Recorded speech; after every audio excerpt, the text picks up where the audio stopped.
The Brewery Underground Podcast, we talk beer and we talk about a lot of other things. And Scott Touron, I think today, this episode, we're going to knock this one out of the park. What do you think? You've been waiting all day to use that. I have. You see what I did there, right? Yeah, I see exactly what you did. Dude, there are three things that I love the most, and they all start with B, and maybe in no particular order, but beer, baseball, and bourbon. We could throw babes in there too, but that's probably a distant fourth.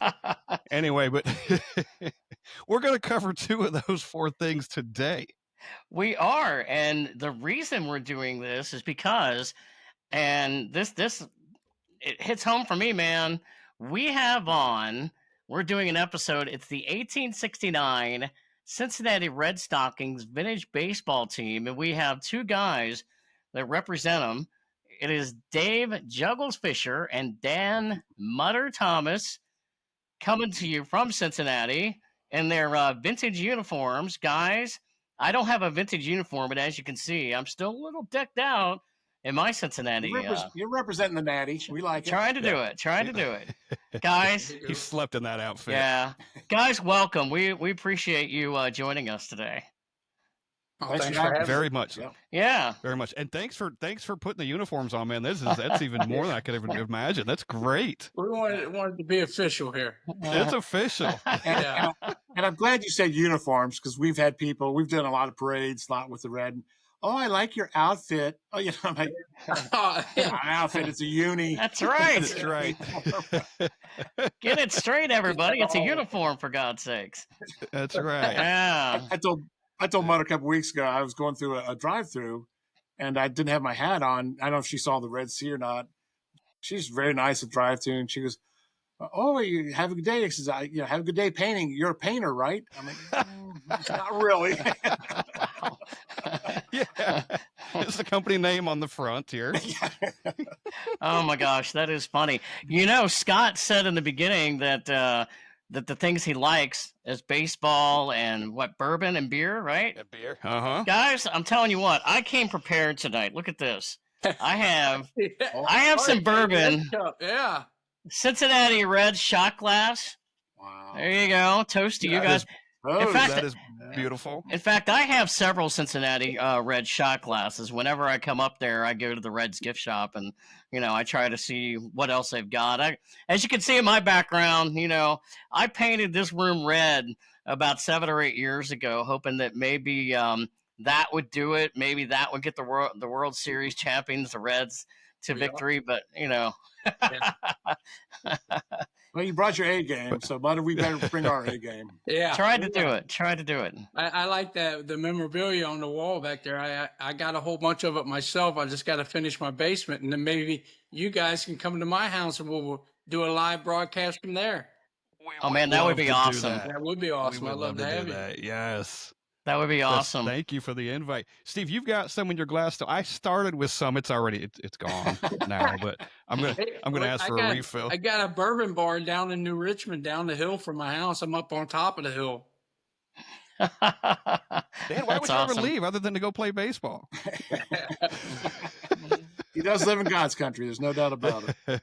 That's awesome. Yeah. Are you guys drinking anything tonight? No, I'm not. No. I have enough trouble with the King's English by myself, being sober. So I thought it probably wouldn't help if I started slugging some down. But we'll certainly raise a toast to you. Well, that's okay. A toast to you guys and my water. Yeah, I've actually also got some beer here tonight. This is Masthead Brewing up in Cleveland. That we were in Masthead. We were at Masthead Brewing a couple of months ago. So. Check it out. I've got a Masthead too. It's the jalapeno IPA. You got to realize we grew up, and we're a little bit older than you guys, but we grew up with Stroh's, Schlitz, PBR. Beautiful. I mean, Hootie. Wiedemann. Hey, so what about Wiedemann? Hey, You guys want to hear a funny story about Wiedemann? In fact, the last time we were in Cincinnati, we went to Wiedemann. And one of the funny things is I have a lot of history at Wiedemann Brewery. My family, well, I grew up on the west side of Cincinnati, but like my grandparents, they all grew up in St. Bernard, and we had the funerals for like our grandparents and a lot of relatives at Wiedemann Brewery. Well, when it was a funeral home, so back in the day, so it's kind of funny to go there now and going, yeah, I remember when growing up, I came to funerals here. Yeah, you know what? I believe that is a bar now. Is that the one? Yeah, that's what I mean. Yeah, That's Wiedemann. Yeah. One of our players, we had a party there for one of our players. Very cool place. Yeah. Yeah. Yep. Very neat. Yeah, it's pretty great. Of course, you know, I'm sure you grew up listening to Marty and Joe like the rest of us. Oh my gosh. But one of my favorite commercials was, you know, like whatever year it was, in 1869, George Wiedemann's come up the Ohio River and he's got a monumental thirst. Yeah. And for people that are tuning into our podcast and will be, and they're like, who's Marty and Joe? And Marty Brenneman and Joe Nuxall, who were, you know, together on the radio broadcast for so many years. And I mean, they're just absolute legends in the Cincinnati area. Yeah. Yeah. We're also involved with the Joe Nuxall Foundation. Dave and I Dave, he knows the family personally, and it's a great organization. Yeah. Yeah. They are just, you know, Kim Nuxall's, you know, Joe's son and his wife Bonnie. They're just absolute saints of people. And Kim was a high school gym teacher for many years, and they always started. You know, Joe always talked about character and then working that into character education. And they had this idea when Joe was still alive, and now it's just blossomed unbelievably. It's the greatest thing in the world. And they always thank us. We always show up and do stuff in uniform and help out, and it's like we get way more out of it than we put into it. You know, they've got fields for children with disabilities and handicaps. They're building a whole state of the art, you know, for basketball, volleyball, different events for that. They got a little putt Miracle League field thing, and it's just wonderful. Absolutely, just a wonderful event. It was a few years ago when Sean Casey brought the kids in on a bus. You talk about a great day. It was just amazing. Just the mayor. Yeah, Sean Casey he's like the best ambassador for baseball possibly. This guy, he's amazing. He is such a nice young man. And him and Joe were very tight. There's a story that Joe and Sean were, you know, coming up to the school where Kim taught, and the kids are all excited. And Sean's going, well, I guess, you know, all excited to see me. Like, no, it's Joe Nuxall. So Joe, this was his town. And one more funny story that my brother and I always went to the Knights of Columbus. They always had an annual stag in Hamilton, where Joe was from originally. And, you know, Joe was just in his element, just one of the guys. You know, he'd come up, walk in, you know, go straight to the bar, burn a heater, and, you know, sit up at the dais. And there's a local game called Pitch. It's similar to euchre, but it's only very local to Hamilton. It's a card game. So after the event, everybody's hanging there. So we're playing Pitch. And here comes Joe walking down, you know, to the tables. And my dad and myself and somebody got up and my brother was going to join in. And Joe goes, mind if I sit and play Pitch? I told my brother to get the hell out of here. I'm going to play with Luxie.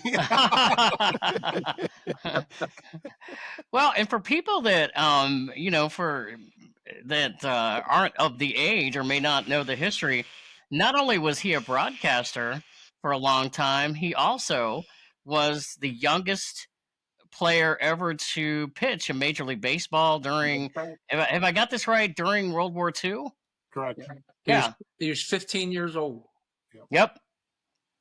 Yeah, just a stud athlete. Knew a lot of the guys were off the war. And, you know, he, I mean, just raw talent, you know, just great athlete. But, you know, involved in the Reds for like 50, 60 years of his life, you know, or 70 almost. Unreal. I remember seeing an interview one time when I believe he said one of the first few batters he faced was Stan Musial. So, you know, can you imagine being 15 years old facing Stan Musial? It's amazing. I couldn't even throw the ball. I'd be so nervous. Well, it's funny. We were talking before we came on about the young pitcher Chase Burns that just came up to the Reds, and Scott is not he's not from Cincinnati. He's actually a Yankees fan. I'm sorry about your luck. Yeah. How'd 1976 work out for you? But I was going to say, how intimidating it had to be for Chase Burns a few weeks ago to make his debut against the Yankees, and to also be like, he had to face Aaron Judge and some of the other ones, and he struck him out. Right? Yeah, that was awesome. That was a good night to watch baseball. I mean, that kid come up here and he was throwing missiles. And Scott, that was a shot. I have to apologize early because we've got a guy in our ball club who's from New York, and his response to me was like, "Well, how many have you won since then?" Well, we have one in 1990. You guys won 6 or 8, whatever. Yeah, in our comebacks a lot of times. Oh, go ahead. Yeah, I'm it's sorry. funny you guys say that because I just got an email from our captain not long ago. We're actually playing ball next year in Cooperstown. Wow. Oh, nice. Yeah. Which we had before. Yeah. Played on Doubleday Field, highlight, unbelievable.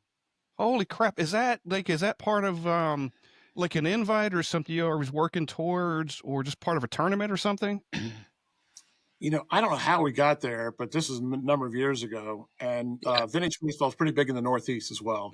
Yeah, but, and we had a couple guys that were just unbelievably involved. It's called VBBA, Vintage Baseball Association, and they were very involved. And his brother was well known in New York, and so I think, of course, 1869 Red Stockings, very, very popular. But, we've done unbelievably neat stuff. And that was one of the highlights.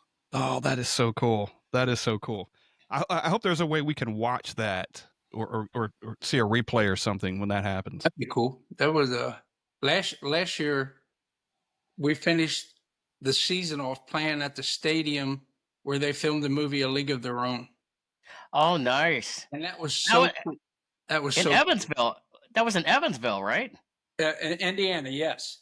Yeah. And it is so cool there. And on the side of the stadium, there's no crying in baseball wrote on the stadium, and it was just fun. It was just a good time.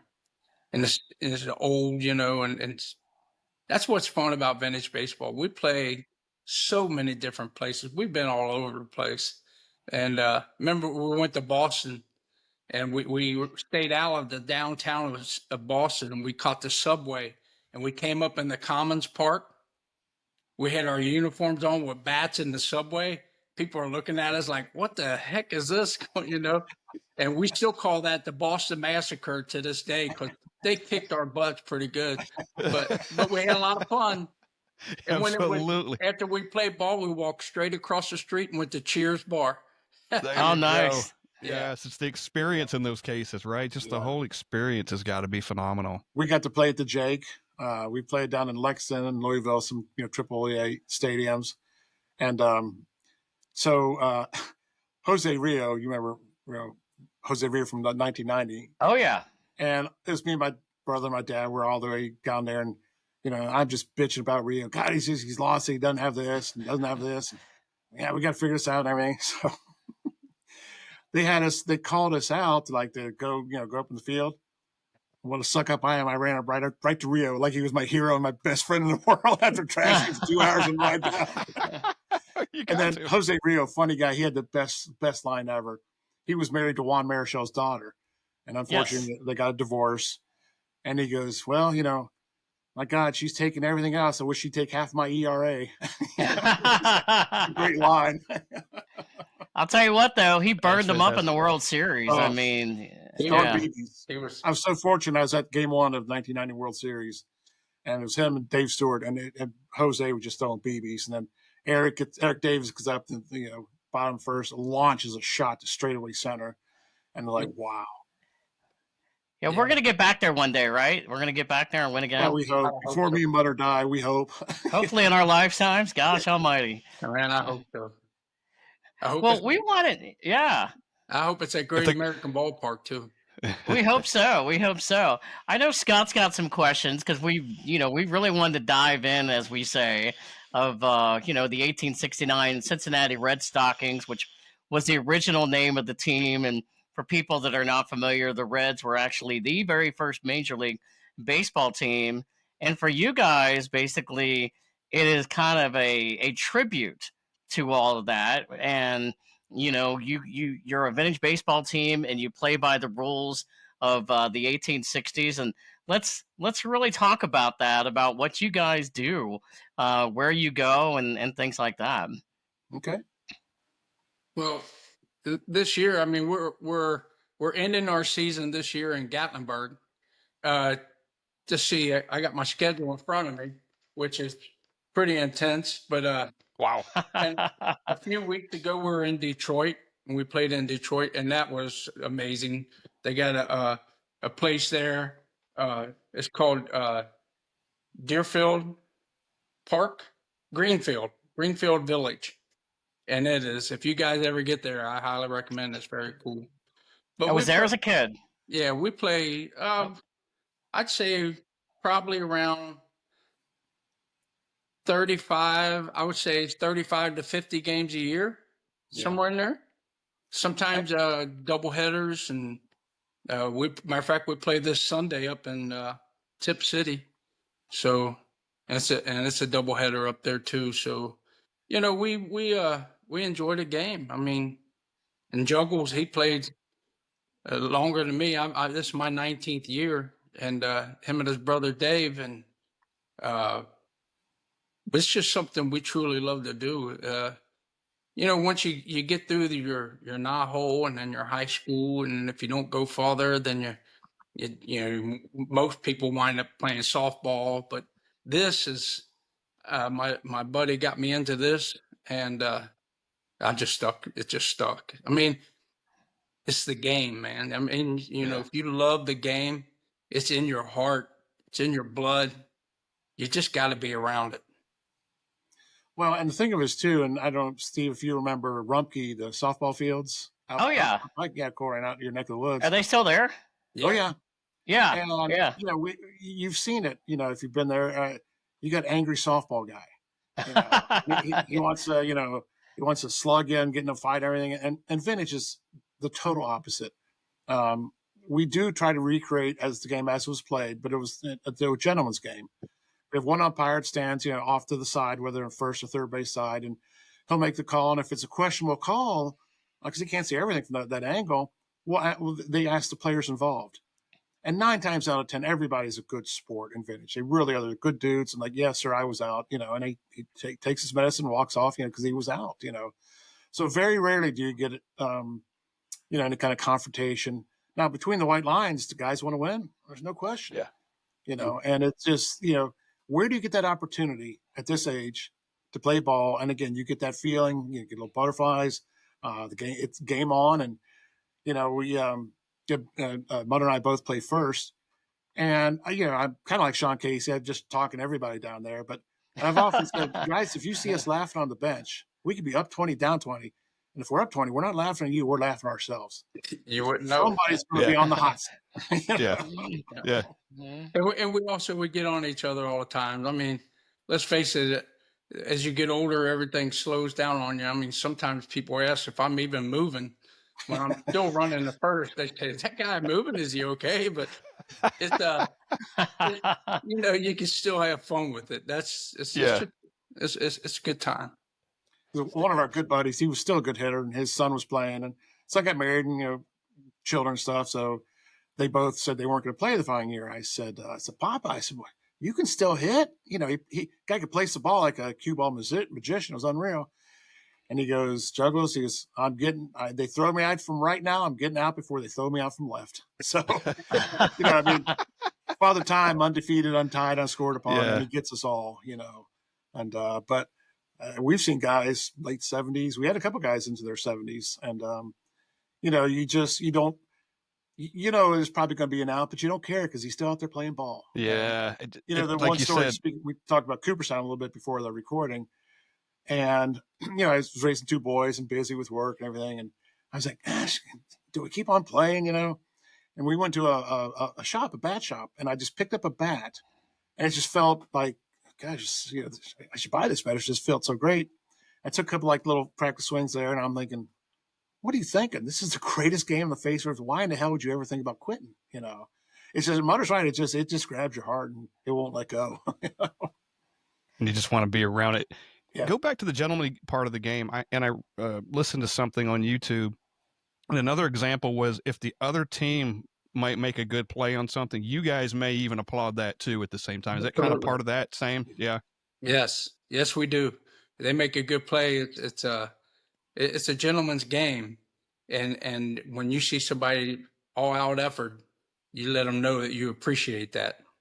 When I always say is playing the game the way Pete would play it, and everybody knows he played hard.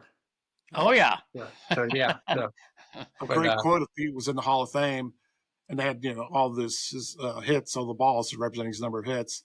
And one of the sayings was, "I'd walk through hell in a gasoline suit to play baseball." Yeah. And that's kind of how you feel. I believe that. Yeah. Yeah. Right, Scott. I mean, when you see somebody make a play like that, and I played a ton of softball, loved it, and my brother moved back here first. We were still I was in Columbus, and he'd moved back, and came back, and he was, "There's this thing you want to try, this vintage baseball."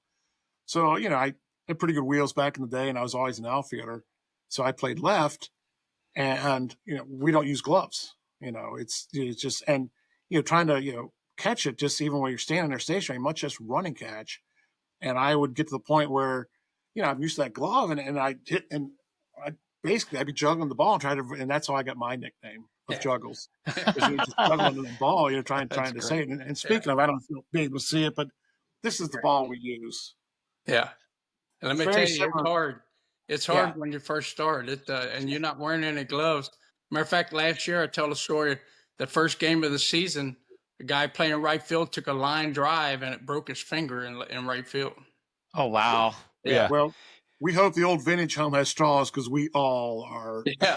Matter of fact, another story is back up at Tip City, and our little buddy, the referred to earlier, not involved. He's playing second. He throws when it's real low, and I go down, and you remember we used to call it stoving your finger, Yeah. Well, we've all had that, and it is bad. Next inning, worse, and black and blue, and then it looked like a Z, and Mudder goes, well, he goes, hell, I'll just pull that for you. I'm like, I don't know. It's getting worse and worse. And I'm in pharmaceutical sales. I've been around medical my whole life. And like, this thing's it's bad. So I'm like, I'm leaving. I drove and go back home and go to the ER.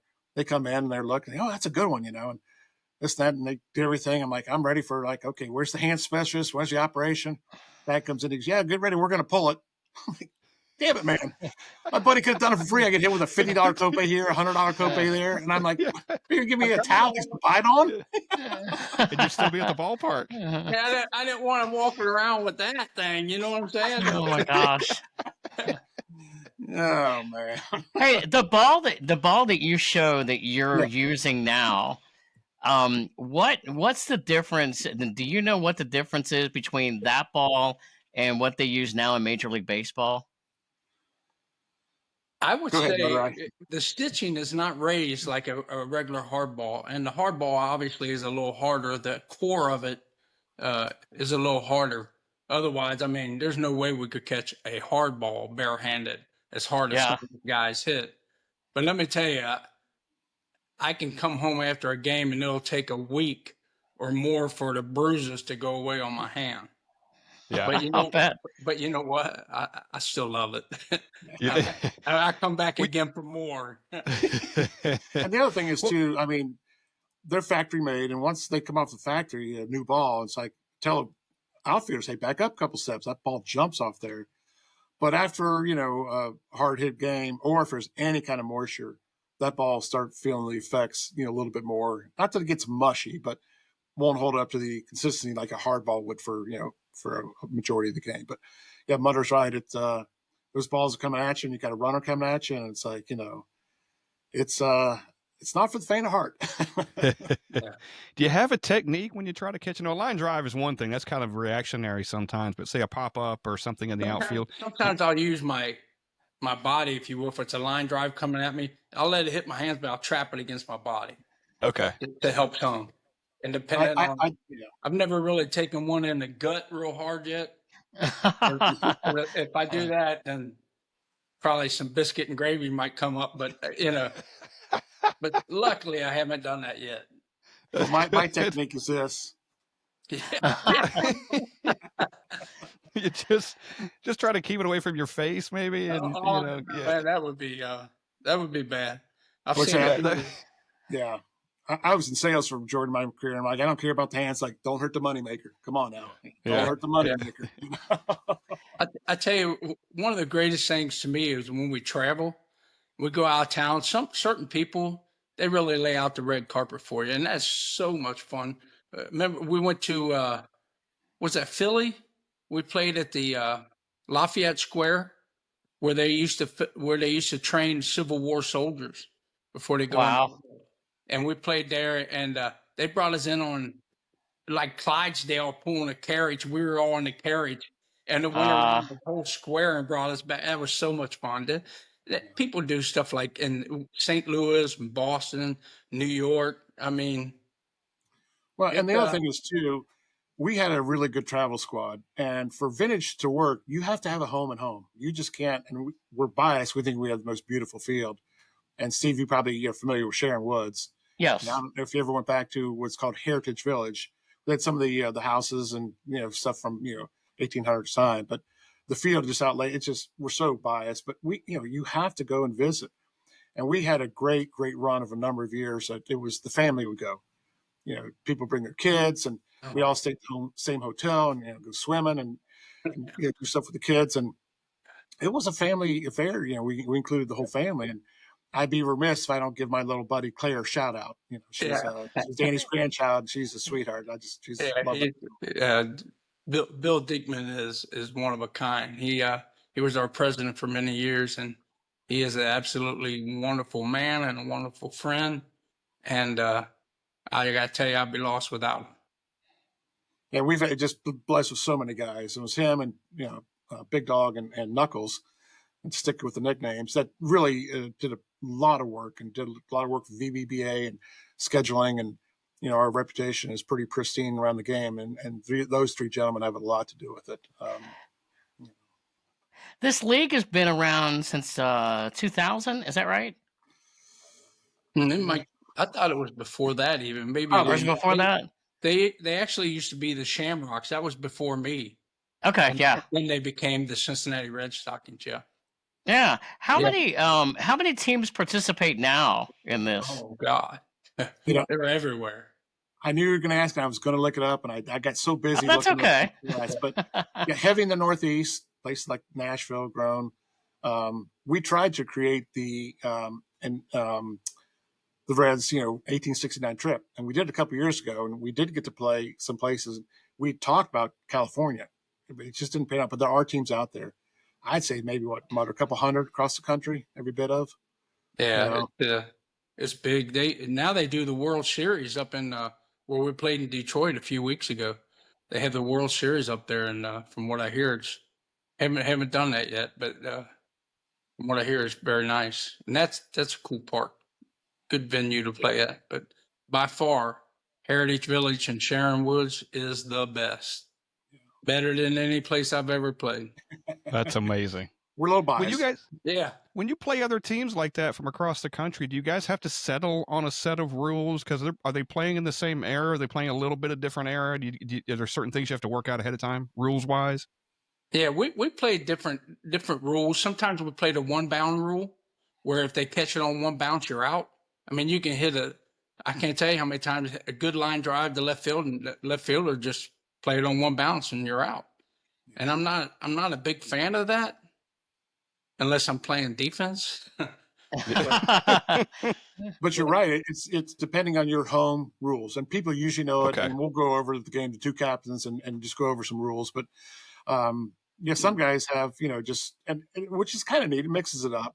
We always say if a man catches on the fly, that's a manly catch, and instead of letting it bounce. But we played up in what was it? Where they had a lot of Civil War up there. What was that at? Gettysburg. We played in Gettysburg. The Gettysburg rules there, they steal bases. Well, I'm here to tell you, it wasn't. We had fun. We're going to have fun no matter what we do. But our catcher and our pitcher, they would have to do a relay to get at second base. So anybody got a hit, they were most likely going to wind up at third base. So it wasn't our kind of game, but we still have fun. And still believe it or have fun not, I with think it. we were like 1-3, so we were okay for that. But And there's so much history there. My God, you can. And we did an interview with a guy up there. He was from I forget what sports channel he was, and you can look it up on Vintage Baseball Gettysburg in 2014. We were there, and it was great to do the interview with them and talk vintage baseball. And man, what a place! You ever get a chance to go to Gettysburg? I highly recommend it because they set up a whole little town the ball players do, and they put up tents. I'm not talking tents like today, old time tents, and they stay there for the whole weekend. 3 or 4 days they camp out there, and all they do is eat and play baseball and drink. hey, we're going to get back to the podcast episode in just a minute. But Scott, right now, we want to talk about our proud sponsor, Nashville Brew Pass. We love them, don't we? We do. And tell everybody what Nashville Brew Pass is. Nashville Brew Pass. And if you haven't seen us hold this booklet up 100 times, here's 101. That's what it is. It's a passport. It's got multiple breweries in here. I think we counted 40 plus or something at one time, Steve. There are many, many breweries in here. There is even a QR code in this book that shows you a map and list of all the breweries that are in Nashville Brew Pass. Yeah, and it's great. It's got over $60 worth of beer and whiskey discounts in this thing alone. So in that $60 worth of discounts, that includes like buy one, get one frees, half off pints, a free whiskey pour at one of the local tap rooms. Yes. Pays for itself twice over. That is a great thing, man. If you don't have this yet, go online at NashvilleBrewPass.com.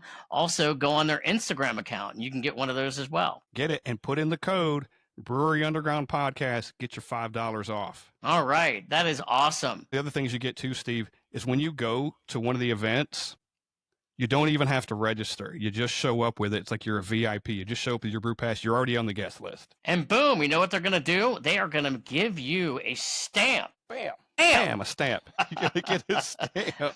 Well, I'll tell you this much right now, my friend. I love the savings. I love the fact that Nashville Brew Pass is very involved in the beer community in Nashville. Also, as you said, they're also involved in distilleries in Nashville and a couple of cideries as well. So we love them. I thought of something cool today, Steve. If someone was new to Nashville and didn't know where to go, this would be something great for them to pick up or be gifted so that they would know all the best places to go in town. That's right. Fantastic resource. So if you're coming into Nashville, go online and get this right now. Right. It takes the guesswork out of it. You don't have to get online and say, where are all the breweries at in Nashville? They're all right here. You just get your booklet. And like you said earlier, there's a map.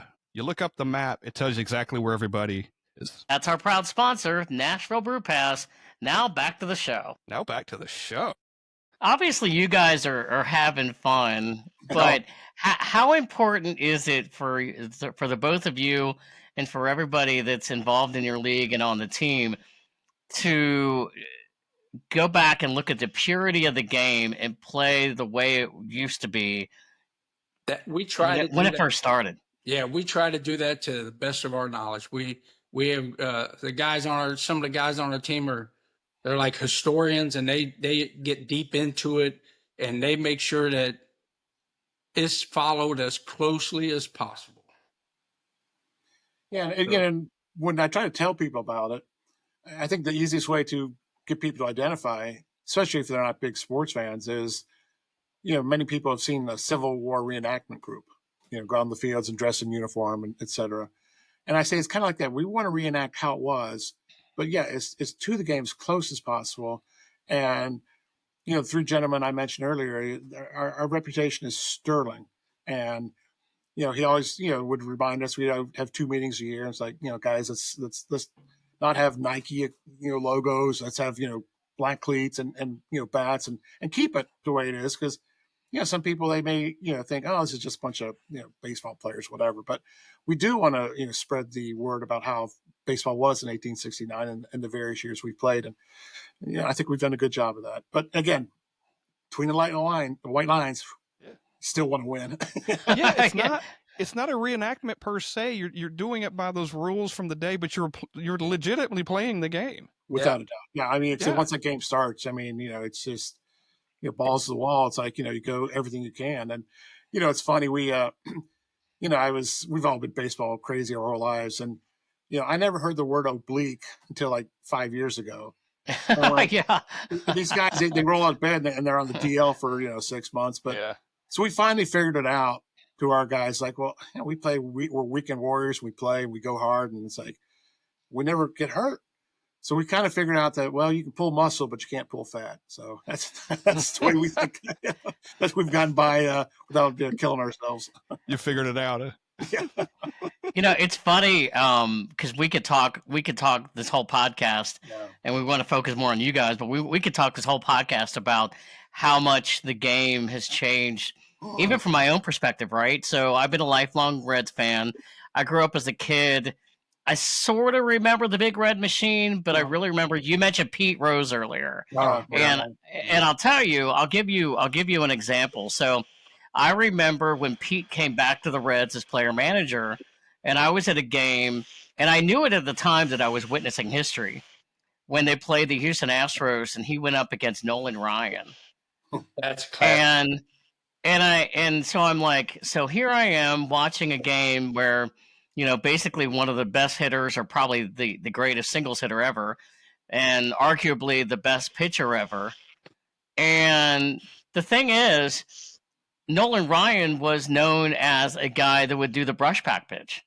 Mm-hmm. And even that in Major League Baseball has changed now. I mean, you throw at a guy's head and you're getting thrown out of the game. Oh, yeah. Yeah. Yeah, back in the day, I mean, I go all the way back, and so does Dave. I went to games with my father at Crosley Field, and Pete was playing left field. But back then, you had guys like Bob Gibson. You didn't want to dig in against him. Drysdale. Yeah. And it has changed. And most of the time now, if they throw it close to somebody, they're charging the mound or doing something. It's part of the game. It's like it just happens. It's like running a catcher over, like Pete did Fosse in the All-Star game. Yeah, it's part of the game. But now I don't think that's even part of it anymore. They gotta. Well, to me, I'm old school. I like that. I mean, I seen Pete one time when he's with Philadelphia come home, and I forget the catcher's name. He won the World Series with the Giants as their manager, but Pete didn't have to hit him, but he did. He just wanted to hit him, But that's and that's how he played the game. And Larry Boa said one time, he said, "I've never played with anybody with so much intensity in my life." He said, "Every game is the ninth inning of the seventh game of the World Series, ninth inning, and Pete plays every game like that." And even Johnny Bench said the same thing. He goes, "Pete," he said, "he had to be the best at everything." He said whether it was basketball, if it was bowling, he even said if it was unisex, he said he's got to be the best at everything. I mean, we need to do just a whole Pete podcast because you open up Pandora's box and Pete is my guy. And both of our basements are all decorated in Reds memorabilia, but my bathroom is strictly just Pete. So let me go off the rails just a little bit here. Just a couple of things. Played 500 games at 5 different positions. People talk about sports records. That'll never be broken ever. In 75, the Reds were 20-20 in May. And Sparky always called him Peter Edward. He goes, "Peter Edward," he goes, "you're playing left." He goes, "We need to get George Foster in this lineup. He's got this thunderous bat." And he goes, "Would you play third?" He goes, "Sure, Skip, no problem." It took numerous ground balls. They went on a tear after that. They won 88-34 with Pete moving to third. And just, I mean, anytime Pete talks, I could listen all day long. Of course, so sad earlier, last fall when we lost Pete, I mean, I could listen to him all day long. So he was doing an interview, and this guy he's kind of a young pup, cub reporter, type of thing. And he was kind of all, flushing. Pete knew every single one of his stats. Now, if you guys remember Phil and Joe Necro, the Necro brothers, they were knuckleballers. Knuckleballers, right. This guy was doing the interview, and he said this about hits, and Pete corrected him this, and he said something about, well, you hit this against the Negro brothers. He goes, yeah. He goes, I wish Mama Negro would have had 2 or 3 more boys. I'd have had another 500 hits. You know, when Pete died, I was in my car. I was out doing errands, and I got 3 text messages within like 5 minutes. One was from Scott, another one was from my sister, and another one was a buddy of mine who lives in Dallas, who's from Cincinnati, and they're all texting me at the same time, and I'm like, what is going on? And I looked at my and I'm like, Pete died.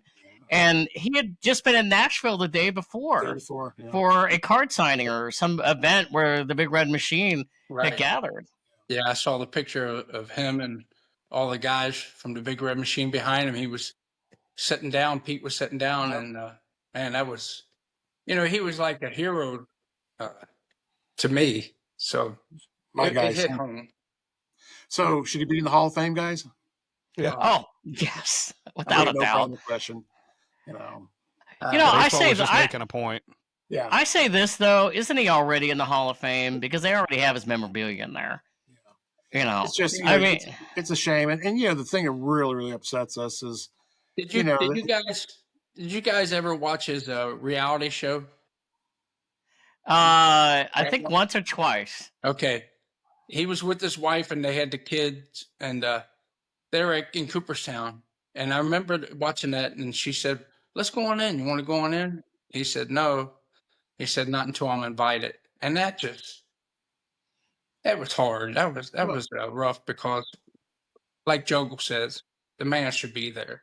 Yeah. Well, and the thing what he did between the lines, come on. Yeah. And the thing now, and I love Major League Baseball, but the hypocrisy of those guys that in bed with FanDuel and DraftKings and, all the betting stuff and, bet from your seat and, bet. And I'm like, how hypocritical can you get? I mean, my God, I mean, it really rankled me. And I'm that point now, I'm like, I don't, I was going to go no matter what. I had to walk to Cooperstown to see Pete induction. And now I'm like, sure. I just don't know. It just seems like it's almost hollow at that point, They had for me, it's always been one of those things where you go, you wish in the beginning he would have just come out and told the truth, and he didn't help himself there. But as time had gone on, it made it such a bigger deal, and they were never going to put him in because, when he was alive, because if they would have, he would have legitimately overshadowed anybody else that would have gotten in during that same year. Mm-hmm. But it's also crappy that they wait till he dies and oh yeah, by the way, you could be eligible now. So it's a damn if you do and you damn if you don't. It's sad because if they do elect him and he does get in, and we play ball there next year, and here you got Dave Parker going in, another local Cincinnati kid, who just recently passed away. Exactly, and he won't get to enjoy that day that he should have. And it's sad. It's just I never understood. It's like the stats are there. All of a sudden, you keep him out for 20 years, you put him in. I don't get that. What's changed? It's some of these writers. You're either in or out, and it shouldn't take years. Our veterans committee. I've never understood that, but indulge me with one more thing with Pete, because again, I could go all night. And I don't want to bogart the mic or anything here, but it's okay. All right, so it's the 7th game of the World Series, bottom of the 9th. You're at home, okay.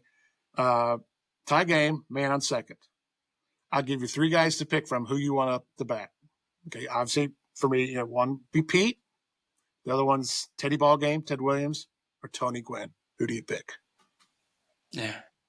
Yes, that's good company. Who do you pick to have that AB if you're the manager? Yeah, I would always go with Pete, but just because I've got to meet him a few times and he's my hero. But I mean, Tony Gwynn, come on, that guy was amazing. I again did my homework. 338 lifetime batting average. He faced Maddox, Glavine, Smoltz 287 times, struck out 3 times. Yeah, Maddox never got him. Glavine got him twice, and Smoltz got him once. That's unbelievable. Ellie De La Cruz, tremendous ball player. 300 games in, 460 strikeouts. Gwynn career 338. It's staggering. For career. Well, Yeah. Well, and that's another thing that, again, part of a larger conversation of how the game has changed. Yeah. Now, I mean, Ellie will end up probably going to the Dodgers, or hopefully not the Yankees, Scott. But Oh, the Dodgers are better. Oh, we'd rather go to the Dodgers. I don't know. It's all about the money. Yeah, it's all about the money. But I look at it and I go, your point there, Dave, where he's struck out so many times, but now a guy that has struck out that many times, but ends the season and he's got like 38 home runs or 28 home runs, and he's got a 270 average, is considered one of the more premier baseball players. Yeah. Where back in the day, that wouldn't have flown at all. Right. I saw a clip of Pete recently. And he goes, I can't watch baseball today. He goes, there's no hit and run. There's no strategy. There's no moving a man over. These guys strike out way too much. And, it's like chicks dig the long ball, and that's where the money's at. Yeah. And, like Mudder said, old school. I mean, you give me a good old 1-0 pitcher's duel or, fundamental baseball, bunt him over, get him in, I take that all day long. But the game has changed. There's no doubt about it. Yeah. Well, when I was a kid, Big Red Machine, everybody loved Don Gullett, and I mean, he could throw missiles in there. And I'm almost positive to say he was throwing over 100 miles an hour back then. Of course, they didn't have the radar gun, but you and I was fortunate enough last week to meet Fred Norman. He was one of the Big Red Machine players. Gary Nolan. They were all at the museum, the Reds museum downtown, because the Big Red Machine was in town. So I got to meet them. And of course, George Foster I met before, but the Big Red Machine, I actually got to sit and talk with George Foster one time. And I said, you guys, it's almost like watching them play. It's almost like they toyed with people. They would, if they had a 1-run lead on it and they thought they were going to beat them, then they'd wind up pulling it out in the end. It was just, they were that good, man. And Sparky was known as Captain Hook. But Bench recently came out and said, he goes, hey, it was me. I was Captain Hook. And he goes, Spark, get somebody up because he's out of gas. And, Johnny was that good of a catcher and, it revolutionized the position. But I would digress. I didn't get your answer. Scott and Steve, I need your answer for who do you want the AB in that last AB? Yeah. Well, I'm going to go with Pete. With who? I'm going to go with Pete. For getting that hit. Yeah. Scott? Yeah, it's not a bad choice either. And you know what? I'm going to go with you guys. Let's go with Pete. Although Gwen is that's 1A, 1B because Gwen is not going to strike out in that situation either. So yeah. Okay. And then give me one more because I did the homework. So Game 7 again. Your starting pitcher, and I'm not even going to give you the two I'd said, but who do you have of all time, all throughout the history of the game, up until today's pitcher, whoever you can start anybody you want to win that Game 7 for you. Who do you pick? That's a tough one. That's a tough one. I all mean, the way back through history, huh? Yeah. There's 5 guys that come into my head. Okay. One of them I just mentioned was Nolan Ryan. Mm-hmm. Another one who played for the Reds and the Mets, Tom Seaver. Yep. Sandy Koufax. Cincinnati boy. Yeah. Randy Johnson. Yeah. Or Tom Glavine. Oh man, that's good. What about Tom Glavine? What about Maddox? Yeah, I mean, there's no wrong answers when you're in that stratosphere. How about you guys? Yeah, Sandy Koufax pitched for University of Cincinnati. Yeah, that's right. Yeah. So he was tough. Matter of fact, Pete always said he was one of the toughest to hit off of. Him and J.R. Richards, remember him? Yes. Yeah, and if he wouldn't have had a stroke, who knows? Yeah, played for the Astros, right? Yes. No. Yes. So Scott, who's going to toe the rubber for you? Yeah, and just so I don't repeat some of your answers, but somebody like maybe a Clemens in his heyday. Yeah, maybe Roger Clemens. Yeah. Mm-hmm. I'm gonna be a little bit behind her, but Andy Pettit during that run we had with the Yankees, that guy was when we were in a stretch and that guy came out here, he would change the game, man. He could shut him down. How those pictures of the camera, you kind of remember that from that, Yeah, if we were on a losing streak or something, you put him out, he was the showstopper, man. He could end that streak for you. So Pettit and go back to one you guys mentioned earlier, Bob Gibson. Man, that guy, he'd scare the shit out of you. Uh-huh. He would. I just jotted this down. In 68, he went 22-9, 268 strikeouts, 28 complete games. Yeah. By himself. That's crazy. Isn't it? That's crazy. 13 And shutouts, now 34 pitchers make it to appearances. the 5th inning, they get pulled. Yeah, 304 innings, and that year he won the National League Cy Young Award and NL MVP. And in 1969, they lowered the mound from 15 to 10 inches, called it the Bob Gibson rule. That's dominance. Yes, Just true, you're up there sweating bullets because if he comes up and inside, you don't want to, cross that man. So again, no wrong answers. But you know what's going to happen? baseball. When this thing ends, I'm going to wake up tonight and thinking, God, I should have said this guy or should have said I'm this gonna guy. say somebody else. Yeah, but you've got the power of the edit. There'll be another 100 guys I'll think of it. Why didn't I say this? Well, that's the thing, too. I mean, when we get done with games, there's a core of us. And we'll sit around and just chew the fat, tell stories, have some beers and cigars. And every single guy is just a baseball savant, idiot, call it whatever you want. And again, that's the greatest thing about baseball. You can talk and no wrong answers and, generational and type of thing. And then the one thing I was going to say that if we'd have like a 2:00 game or whatever, usually games are a couple hours. And a good night for us was, the heart of summertime. You're drinking your beers and it's all great. Next thing, like, we've been here a while. The fireflies are out. So if you had a firefly day and night at the yard, not a bad way to spend it. No, that's beautiful. Yes, that's such a summer day, isn't it? I'll tell you a quick story, kind of cute. My grandson was little, Timmy, and we were at Reds Fest, and because of our uniforms and representing, the Cincinnati Reds from 1869, we get to meet a lot of the old players. Yeah. So we're in behind the curtains, and I'm holding my grandson, and Lee May said, "Hey, let me bring that boy over here." So he held my grandson for a little bit, and then Eric Davis said, "Bring him over here." So I took him over. I gave him to Eric Davis. Now that day, Eric Davis is wearing all black, and a gold chain. And Eric held him for a little bit, and he gave him back to me. I literally just walked out behind the curtains, and he threw up everywhere. And I thought to myself, what would have happened if he threw up on Eric Davis? Oh, my gosh. I never heard of it. That's a good one. That'd be another story, though. Well, speaking of that, I would, we'd had Reds Fest, and we would get, like, Danny said, behind the curtain. And my boys thought it was like, well, doesn't every, 8, 10-year-old do this? Go back and talk to Barry Larkin and Marty Brenneman and Eric Davis and, whoever else. And they were like, it just was like, yeah, doesn't every kid do this? I get home, I'm, busting ass down the highway and trying to get them there, get on time and everything. And, but one night they, I let them loose and gave them some money, and they went back, a bunch of baseball cards, and they got to, meet people, and came back home. It was almost like Halloween night when you sit down and like trade candy. Well, they were trading baseball cards. And my oldest, he goes, "Dad," he goes, "this was the greatest day of my life." Oh my gosh. I think I'm doing something right as a father here, just scoreboard. That's great. The shirt I'm wearing, I don't know if you can see it or not, number 19. Yeah, a little Votto. Joseph Daniel. And I'll tell you what, man, he will go down as one of my favorite players. I love that guy. I hope he gets in the Hall of Fame. He really should. Yeah, class that. So I'm surprised he's not doing some announcing, because when he was on, he was fantastic.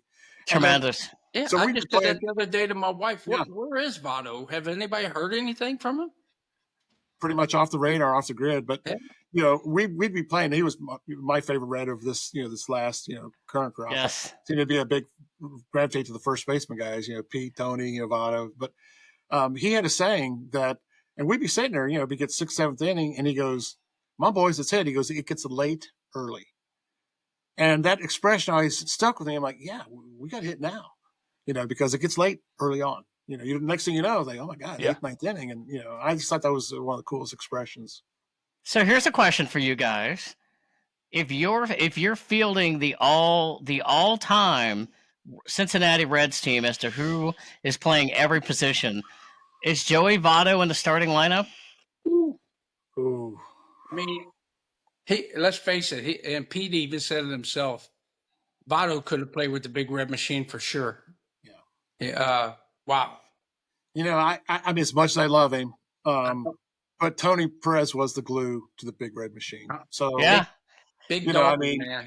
yeah, he just, see the ball, hit the ball. I mean, that was Tony. Yeah. Best advice ever in baseball. I So, mean, as much as again, no wrong answer, but boy, when you have the glue with all those superstars and unsung hero, Scott, tell the story that we were at the Reds game 2 years ago and Pete was there. You remember that? Oh, when they were playing the Yankees? Yeah, we didn't know until the next day we were coming back to Nashville. Yeah, he was sitting. I guess he was sitting somewhere really close to home plate, right? Yeah. Again, we didn't see it till we saw it on ESPN or something. And Aaron Judge, apparently, when he's on deck, just kind of walks up and just starts talking to Pete through the net, right there at the wall. We had no idea until we saw it on like Sports Center or something. I was like, "That's cool. We were there." I remember seeing that on Sports Center. I remember seeing Aaron Judge do that, and that was a cool. Yeah, he was just chatting him up. Well, and I said this when we were at that Yankees Reds series. And, I'm sitting next to Scott, who's a Yankees fan, and there's all these Yankees fans around. This is what I said. I went, whenever Aaron Judge came up to bat, everybody, well, the Yankees fans, all stood up, right? And there were a lot of them there. How many players in Major League Baseball now come to the plate, and everybody is standing up because they know something big's going to happen? Yeah, that's. There's not many. It's cool to watch that and to be a part of that. There's not many that do that. He's one of a kind. I think when it's all said and done, I don't know. You might be looking at the home run king after his career's over. You never know. You got to stay healthy. But the one thing too that I like is if you never hear anything bad about him in their personal life. And Scott, you could probably say, with the captain, with Jeter, you never heard anything bad about him. That's right. You hold yourself to a higher standard in that role, doubt. And I do think, the pride of putting on the Yankee uniform, there's something about that. Worst trade ever when we had Paul O'Neill for Roberto Kelly. Oh, my God, yes. Not for us. Oh, no. And here, Paul O'Neill, he's with the monument, with the greats, Yeah. But he announces with the Yankees too. I think he's up there with Michael Kay. So we love him. We love Paul O'Neill's great. He's good. He's a good guy. He's that warrior type. Yeah, and I think guys like that, they're easy to root for. Instead of some of the knuckleheads in today's pro sports, and when he had his rough run in the World Series, I just felt bad for the guy. Because like I say, he's a good guy, and people have no idea how hard that game is. I mean, people don't. That bum, he can't hit or whatever. You try it, especially like a Gibson or a Drysdale or Raymond Johnson. The other thing was Raymond Johnson's a great story. He said, he goes, I don't have a gun in my house. I don't have a gun under my bed. He goes, but you might not want to break in here because I do have a bag of baseball sitting right next to my bed. He's pretty deadly with those. That's that bird. Yeah, just going to say the bird. Here's another one. I don't know where Scott ranks on this, but I know the three of us probably agree. Is there any better catcher ever in Major League Baseball than Johnny Bench? Nope. He set the standard, and nobody can live up to it. I mean, the guy was amazing. Yeah. And then over 300 home runs, lifetime home runs. I mean, come on. And the only one, for me, go back and look at would be Yogi Berra. I mean, you look at his stats and the number of World Series, unbelievable.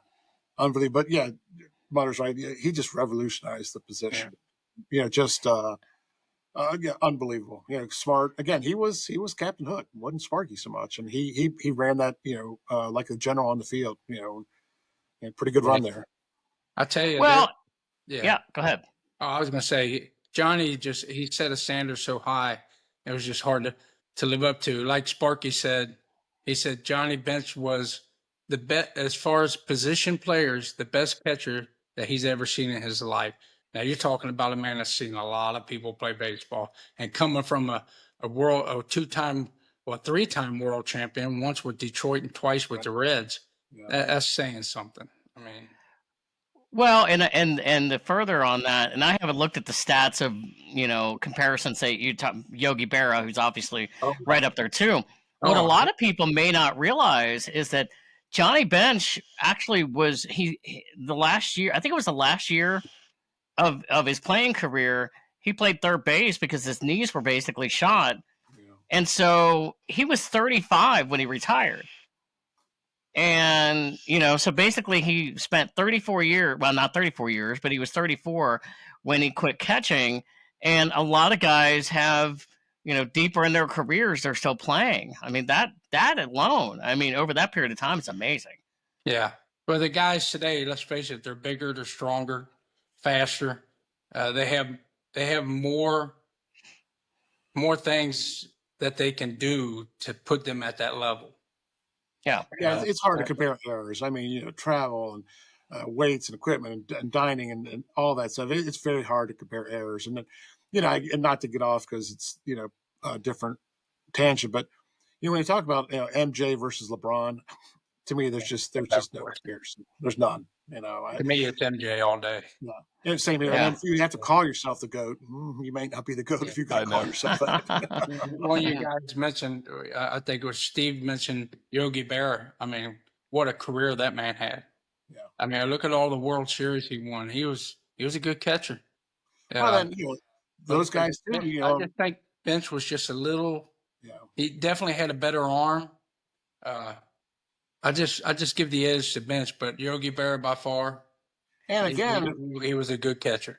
Scott, you probably correct me if I'm wrong here, but didn't he serve in World War II as well? He did. It's just like Teddy Ballgame. Those guys got lost a couple of years out of their career.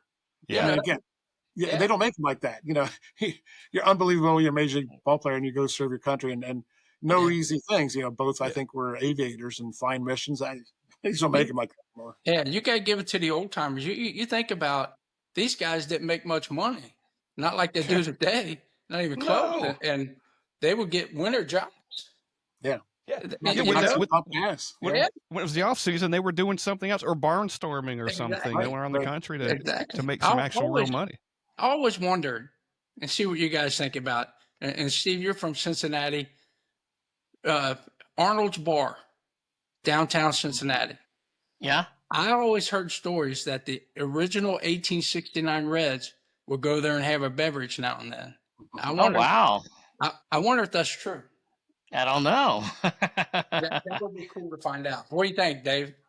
I would venture to say yes, because probably so. This side of the Mississippi, been around forever. Yeah. I mean, you talk about Fred Watterson, the Wright brothers, those guys. I mean, those guys were players. First year they were 57-0.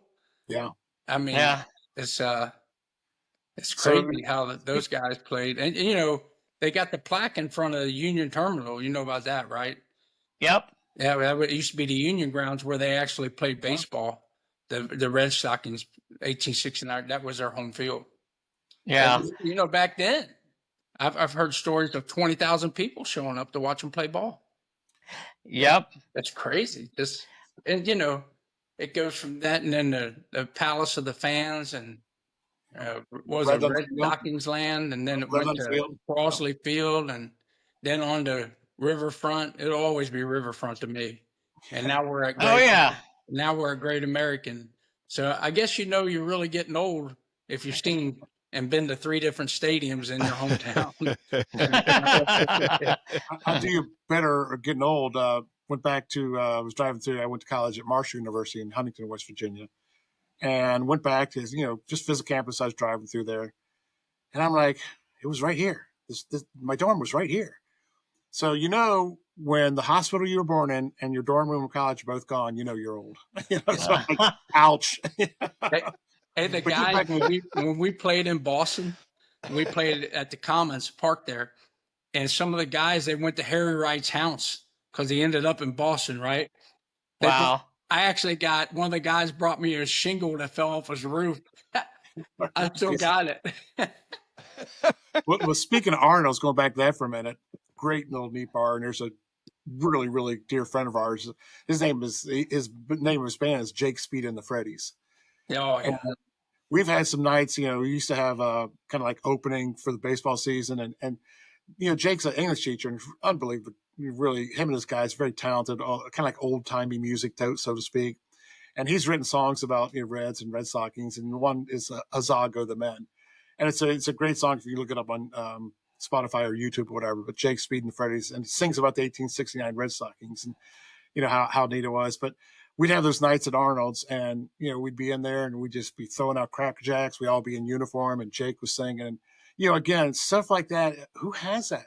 That Right. the benefits, the spillover, the travels and relationships and friendships and events. And we've played at Riverfront. We've played at Great American. We get, used to give us 2 or 3 innings to a year. And the first time I'm there, you talk about nervous. I said, my pregame speech is like, well, boys, make your decision, make an out or an air, but you're going to make 1 or 2, so get ready for it. You're playing in front of 20, 30,000 people pregame, but just things that have brought to our lives and our families. And we were just blessed beyond to do a big part of it. Oh, yeah. When the Big Red Machine was rolling, 75, 76, after they won the World Series, I'll never forget my father saying, "You want to go downtown with all the other crazies?" I said, "Let's go, man." It was just a blast to be a part of that. The 70s with the Reds. I went to the event in 1990 when they won. When Chris Sabo got up there and he's like, "We won everything. The hell with them," We got the money, we got the rings, got everything. Yeah, it was funny.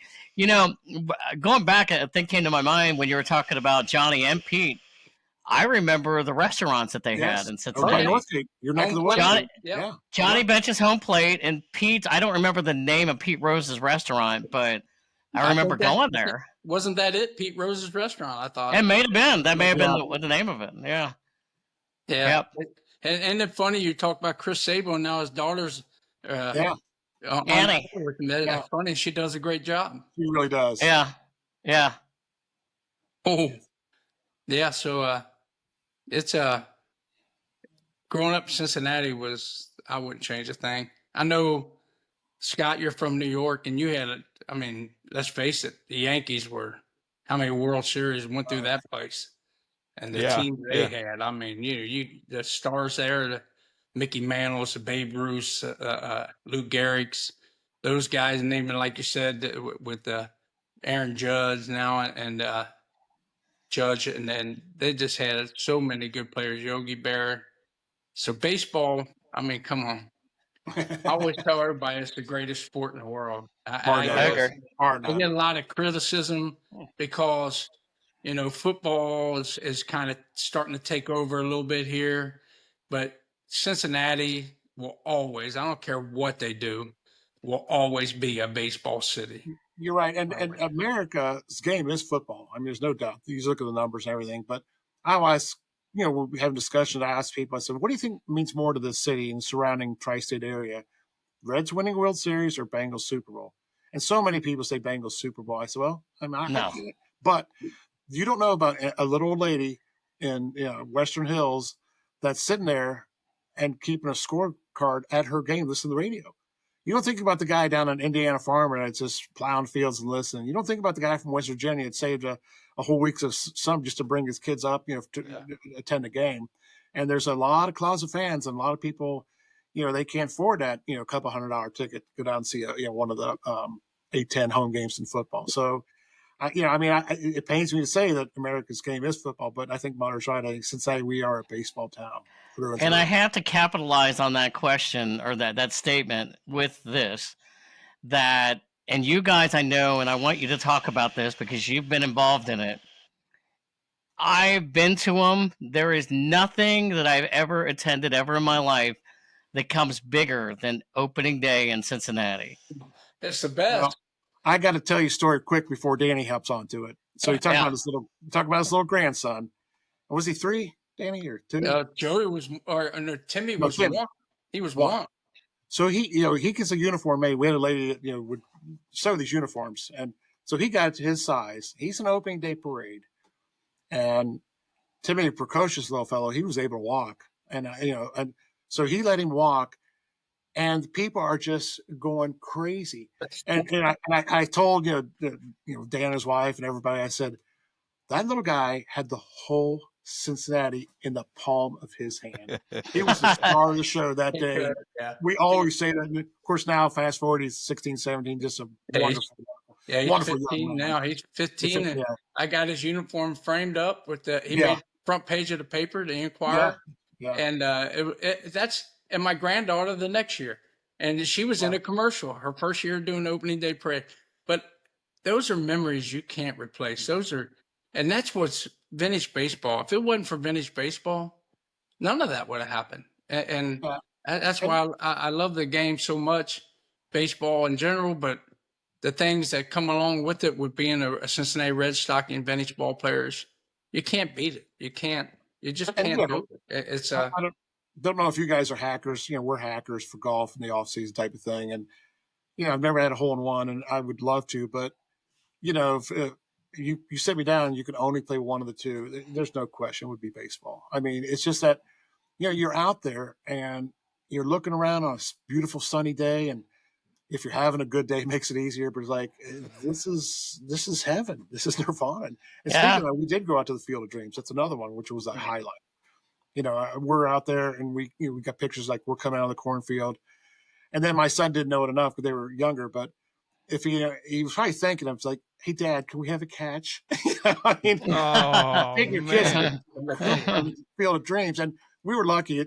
Unfortunately, since they started playing major league games out there, and there's been some issues with commercial versus the family, kind of thing.